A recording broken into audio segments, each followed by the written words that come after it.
हे सुद्धा महत्त्वाचीच आहे। लोकसभा निवडणुकीच्या घोषणेपूर्वी काँग्रेस आणि आम आदमी पक्षाची हातमिळवणी होण्याची शक्यता आहे। काँग्रेस अध्यक्ष राहुल गांधी यांनी या संदर्भात दिल्लीतील पक्षाच्या नेत्यांची बैठक बोलावली आहे आणि या बैठकीत आघाडी संदर्भात अंतिम निर्णय होऊ शकतोय। दिल्लीत काँग्रेस आणि आप हे लोकसभेच्या प्रत्येकी 3 जागा लढणार असून एक जागा अपक्ष उमेदवारासाठी सोडली जाणार असल्याची सूत्रांची माहिती आहे। इतकंच नाही तर पंजाबमध्ये सुद्धा काँग्रेस आणि आप हे दोनही पक्ष आघाडी करण्यास उत्सुक आहेत। आपने पंजाबमधील 13 पैकी 4 जागा लढण्याची इच्छा व्यक्त केली आहे, तर उर्वरित जागा काँग्रेससाठी सोडण्याचा प्रस्ताव त्यांनी दिलेला आहे। महासंग्राम 2019 वर एक नजर टाकूया आपण आजच्या राजकीय घडामोडींवर सुद्धा। सुजय विखे पाटील राष्ट्रवादीच्या वाटेवर आहेत। राधाकृष्ण विखे पाटील आणि शरद पवारांमध्ये गुप्त बैठक झाली आहे। काल ही बैठक झाली, जवळपास 2 तासांहून अधिक तास चर्चा झाली आहे। तर दुसरीकडे अर्जुन खोतकर दुपारी मुख्यमंत्र्यांच्या भेटीला रवाना झालेले आहेत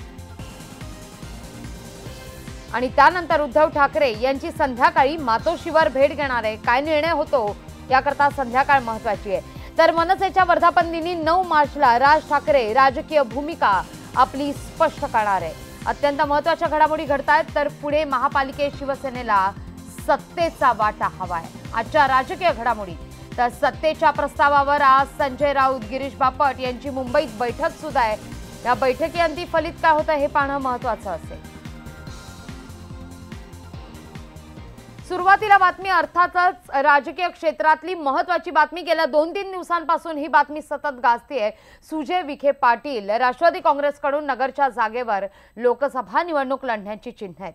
नगरची जागा राष्ट्रवादी काँग्रेसकडे आहे, पण ती काँग्रेसला सोडण्यासाठी राष्ट्रवादी काँग्रेस तयार नाहीये आणि त्यामुळेच सुजय विखे पाटील भाजपमध्ये जातील अशी एक चर्चा सुरू झाली। पण आता ते राष्ट्रवादी काँग्रेसमध्ये प्रवेश करणार असून नगरची लोकसभेची जागा ते राष्ट्रवादी काँग्रेसकडून लढतील।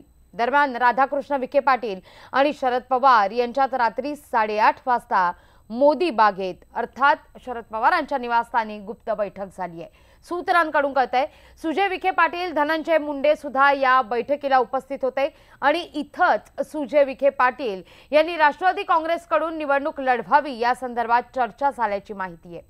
राधाकृष्ण विखे पाटील यांनी नगर लोकसभा मतदारसंघातून सुजय यांना काँग्रेसकडून उमेदवारी मिळावी याकरता अगदी जंग पछाडलेलं होतं।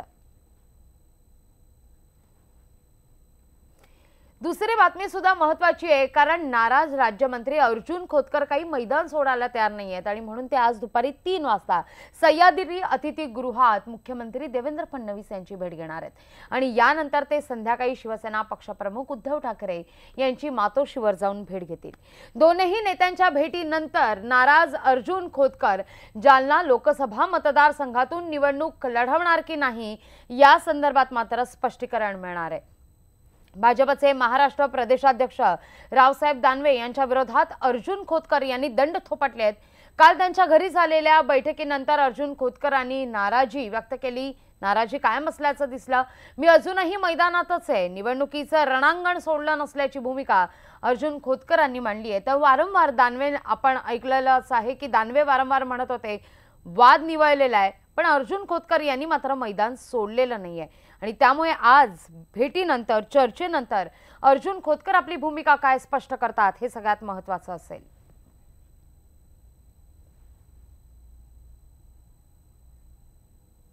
यानंतर बातमी आहे मनसेची। मनसे अध्यक्ष राज ठाकरे येत्या 9 मार्चला आपली भूमिका स्पष्ट करणार आहे। लोकसभा निवडणुकीच्या पार्श्वभूमीवर अत्यंत महत्त्वाची ही भूमिका मानली जाते।